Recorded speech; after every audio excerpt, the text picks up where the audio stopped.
చెయ్యి కడుక్కోకుండా అన్నం తింటే మంచిది కాదని డాక్టర్ చెప్పాడమ్మా. నేను తింటాను అని చెప్పి ఆ రాత్రి తిని మరుసటి రోజు నాకేం కాలేదు చూసావని డాక్టర్ దగ్గరికి వెళ్ళి మాట్లాడాడు అనుకో, ఏమంటాడు డాక్టర్? మంచిది నాయన తిను, చాలా మంచిది, చెయ్యి కడుక్కోకుండా అట్లాగే తింటూ ఉండు అంటాడు. గ్రహణాలు అనేది లెక్కింపు ఎలా ఉంటుంది, అసలు ఎలా జరుగుతుంది అనే దానికి చాలా మందికి తెలియదు. సో ఆ లెక్కింపు ఎలా ఉంటుంది? ఇప్పుడు గ్రహణాల లెక్కింపు ఎలా చేస్తారయ్యా అంటే, భూమి, సూర్యుడు, చంద్రుడు ముగ్గురు ఒకటే కక్షలోకి వచ్చినప్పుడు ఒకదాని నీడ, ఒకప్పుడు చంద్రుడి నీడ ఆ చంద్రుడు ఆపేస్తుంది వెనకదాన్ని, ఒకప్పుడు భూమి ఆపేస్తూ ఉంటుంది.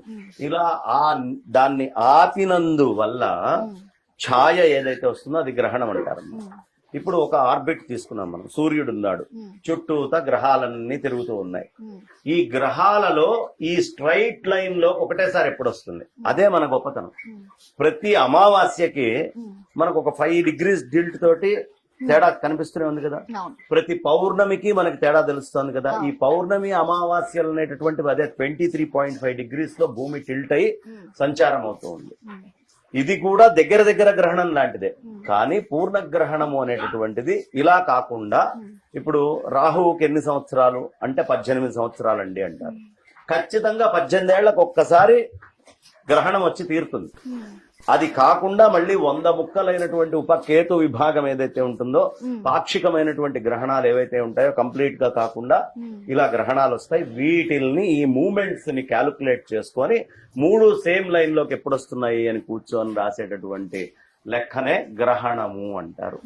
అలాంటి గ్రహణాలు అనేటటువంటివి ఇవాళ టెలిస్కోప్ కనుక్కున్నప్పుడు కాదు, లేదు మనకి ఎక్స్పాన్షన్ థియరీ, లైట్ ఎక్స్పాన్షన్ ఇవన్నీ రాకముందే, ఆటమ్ ని ఎలా డివిజన్ చేయాలనేది తెలియకముందే, లేకపోతే మనకి ఈ పూర్తి అయినటువంటి ఖగోళ నాసా అనేటటువంటిది 1950లో వచ్చింది, అది రాకముందే, కొన్ని వేల సంవత్సరాల క్రితమే సనాతనమైనటువంటి మన వైదిక ఋషులు ఆకాశంలో జరిగేటటువంటి వింతలన్నిటినీ రికార్డు చేసి ఆ వింతలని మనకి తెలియపరిచారు. గ్రహణం ఫలానా టైంకి వస్తుందయ్యా, ఇగో బుధుడు ఇంట్లో ఉన్నాడు, శుక్రుడు ఇక్కడ ఉన్నాడు అంటే, ఇల్లు అంటే కాన్స్టిలేషన్. ఇప్పుడు మనము ఏదైనా ఒకటి చెప్పాలి, నువ్వు అన్నం పెడుతున్నావు, పైన చంద్రుడు కనిపిస్తున్నాడా అంటావు చెట్టులో నుంచి, ఆ చెట్టులో ఉన్నటువంటి చంద్రుడు కనిపించడు, అప్పుడు మనం ఏం చేస్తాం, 2 కొమ్మల మధ్యలో నుంచి కనిపిస్తున్నాడా అంటాం. నిజంగా 2 కొమ్మల మధ్యలో చంద్రుడు ఉన్నాడా? కాదు.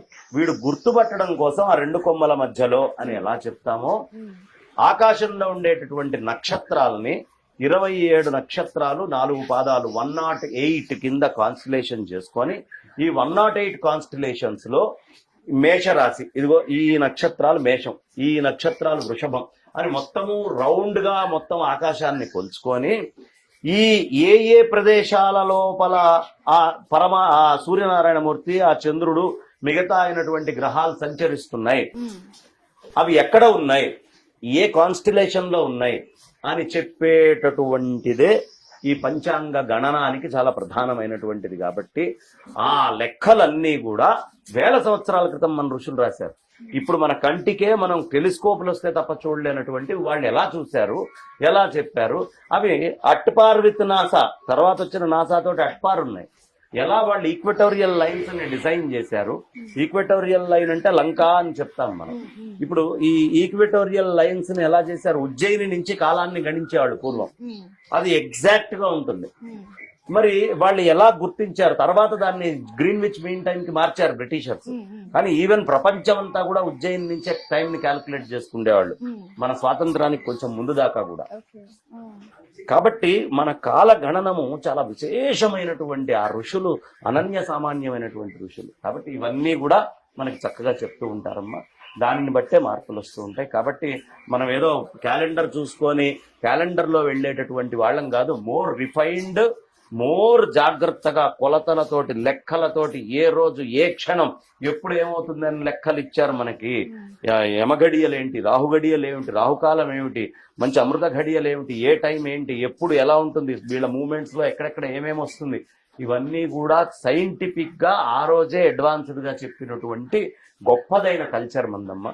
కాబట్టి అలాంటి ఆ కల్చర్ లో మనం అందరం పంచాంగాన్ని వాడుకుందాం తప్ప అనవసరంగా క్యాలెండర్ల ప్రకారం పుట్టినరోజు చేసుకోవచ్చు.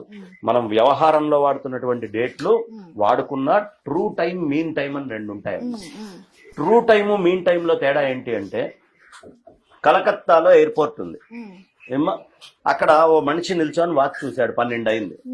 Rajasthan complete west, Calcutta east అయితే Rajasthan west. Complete west corner కి వెళ్ళి మళ్ళీ వాచ్ చూస్తే వాడు 12 అంటున్నాడు. మరి ఈ గమనం ఏదైతే ఉందో భూమి యొక్క మూమెంట్ లో ఈస్ట్ కి వెస్ట్ కి ఖచ్చితంగా టైం తేడా ఉండాలి కదా, ఉండాలా? ఎందుకు తేడా లేకుండా 12 పెట్టారు అంటే, ఇక్కడ ల్యాండ్ అయినది అక్కడ టైం ఇక్కడ టైం వేరుంటే ఇక్కడ లేచినటువంటి విమానం అక్కడ దిగేటప్పటికి టైములు వేరియేషన్స్ వస్తాయి, ఇబ్బంది పడతారు జనాలు అని దాన్ని మీన్ టైం అంటారు. అన్ని చోట్ల ఒకటే ఇది కింద తీసుకొని పెట్టేస్తారు. ట్రూ టైం ఏంటి అంటే, మనం ముహూర్తాలు పెట్టుకుంటాం.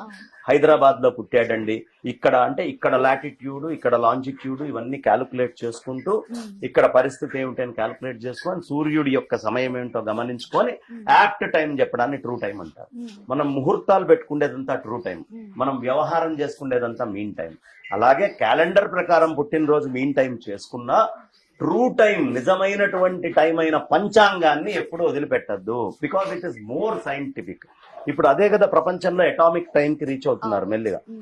కాబట్టి పంచాంగం అనేది వదిలిపెట్టకూడదు, పంచాంగం ప్రకారం కాలం గణించుకుంటూనే చక్కగా క్యాలెండర్ ని. ఇంకా ఎవరైనా అడిగితే చెప్పచ్చు, who don't like to celebrate their birthday twice, 2 సార్లు పుట్టినరోజు చేసుకోవడానికి ఎవడ ఆనందపడుతుంది. అందుకని చక్కగా బ్రహ్మాండంగా పంచాంగాన్ని వదిలిపెట్టద్దు, పంచాంగంలో మనం చూసుకొని గణనం చేసుకొని కాలాన్ని నడుపుకుంటూ వెళ్ళాలి. అంటే గ్రహణాల గురించి మాట్లాడుకుంటే ప్రతిసారి గ్రహణం వచ్చిన ప్రతిసారి ఎందుకు తినకూడదు ఏంటి వాదన, అసలు తలుచుకుంటే కావాలని టార్గెట్ గా వీళ్ళు బిహేవ్ చేస్తున్నట్టు. అదే మరి గ్రహణం వచ్చినప్పుడు తింటే మంచిది కాదు అని పెద్దవాళ్ళు చెప్పారు, వేల సంవత్సరాలుగా వస్తున్న ఆచారం. This is a data science. ఇప్పుడు కాదు నేను తింటాను, తిను, నిన్నెవడొద్దన్నాడు? ఇప్పుడు చెప్తానమ్మా, చెయ్యి కడుక్కోకుండా అన్నం తింటే మంచిది కాదని డాక్టర్ చెప్పాడమ్మా. నేను తింటాను అని చెప్పి ఆ రాత్రి తిని మరుసటి రోజు నాకేం కాలేదు చూసావని డాక్టర్ దగ్గరికి వెళ్ళి మాట్లాడాడు అనుకో, ఏమంటాడు డాక్టర్? మంచిది నాయన తిను, చాలా మంచిది, చెయ్యి కడుక్కోకుండా అట్లాగే తింటూ ఉండు అంటాడు. నాకు వెంటనే మరుసటి రోజు పొద్దున్నే అది కాదు, వాళ్ళు వేసుకున్నటువంటి క్యాలిక్యులేషన్స్ లెక్కల్లో ఒక సంప్రదాయము, వేల సంవత్సరాల చరిత్రని క్యాలిక్యులేట్ చేసుకుంటూ వచ్చి చెప్పినటువంటి వాళ్ళు. ఏదో పైన మాట్లాడేటటువంటిది కాదు వైదిక ధర్మం అనేది. దీని లోతులు అర్థం కావాలి అంటే ఎంతో అపరిమితమైన నాలెడ్జ్ ఉండాలి. కొన్ని వేల పుస్తకాలు తగలబెట్టారమ్మ. అయినా కూడా ఇంత టైం బౌండెడ్ గా మనం జ్యోతిష్యాన్ని తీసుకొని మనం క్యాలిక్యులేట్ చేసుకుంటూ టైంని ఇట్లా చెప్తూ, ఇదిగో ఈ మాసంలో మనకి కవిత్వాలు ఉంటాయి. కవిత్వంలో బాల రసాలసాల నవపల్లవ కోమల కావ్య కన్యకన్ కూలల కిచ్చప్పరు. బాల రసాలసాల నవపల్లవ అంటే మనకి వసంత ఋతువు వచ్చిందనుకోండి, అప్పుడు ఇగో మామిడి పండు ఇట్లా వస్తాయి. ఈ కవిత్వంలో వాళ్ళు జ్యోతిష్యాన్ని చెప్పారు. అంటే ఏ టైంలో ఏమొస్తుందనే క్యాలిక్యులేషన్ కావాలి కదా, క్యాలిక్యులేషన్ అక్కర్లేదు అనేవాడిని ఏమనాలి? కాబట్టి జ్యోతిష్యము అనేటటువంటిది చాలా మహత్తరమైనది, గొప్పది. అర్థం చేసుకోగలిగే స్థాయిలో తపస్సు చేసుకొని జ్యోతిష్యులకు కూడా నేను చెప్తాను, ఓ తపస్సులాగా చదువుకొని చెప్పండి, ఏది పెడితే అది మాత్రం దయించి చెప్పద్దు. మన వైదిక ఋషి యొక్క హృదయము అవతల వాళ్ళు తప్పర్థం చేసుకున్నారు అంటే తప్పుగా చెప్పేవాళ్ళు వస్తే తప్పర్థం చేసుకుంటారు. అదే తపస్సుగా చదువుకొని చెప్పిన వాళ్ళు చేస్తే there is a science in it. వాళ్ళు ఒక డేటాను తీసుకొని మాట్లాడుతున్నారు. కాబట్టి ఇటువైపున సర్దుకోవాలి, ఎవరు పడితే వాళ్ళు ఇష్టం వచ్చినట్టుగా చెప్పకూడదు, చక్కగా చదువుకొని చెప్పాలి. అటుపక్కన ఏమీ తెలియకుండానే ఈ గ్రంథాలు చదవకుండానే మూలం అర్థం కాకుండానే వాళ్ళు తిట్టకూడదు. కాబట్టి ఉభయతారకంగా జాగ్రత్తగా చూసుకుంటారు.